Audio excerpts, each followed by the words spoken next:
Hi! Ako nga po pala si Diana Maynigo. Breadwinner po ako sa pamilya namin. Ang kasama ko lang po yung lola ko. Tapos, ang ginagawa ko po tuwing umaga is, naglilinis po ako agad ng bahay. Nagluluto.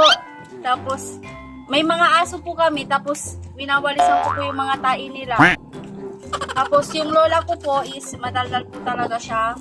Kaya po pinagpapasensya ko na po. Jabu ka. Jabu.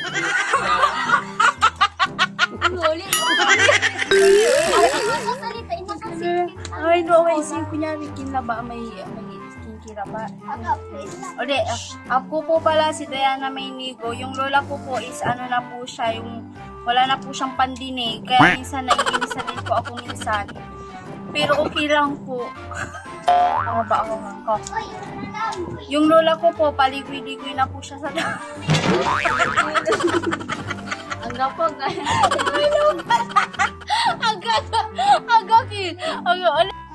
Yung lola ko po, siya lang po yung kasama ko. Tapos, ako lang po yung nakakaintindi sa kanila. Tapos, minsan po nagsasalita siya mag-isa.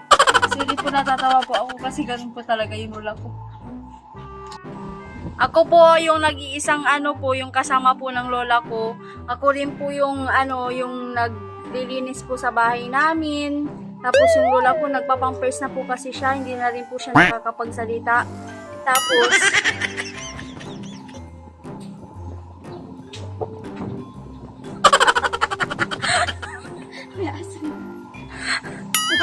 Magwanti. Taga-mental tayo. Kawawa naman. Agay man sa salita na pipikit ka. Hindi maingat ako. Pipi kayo lang.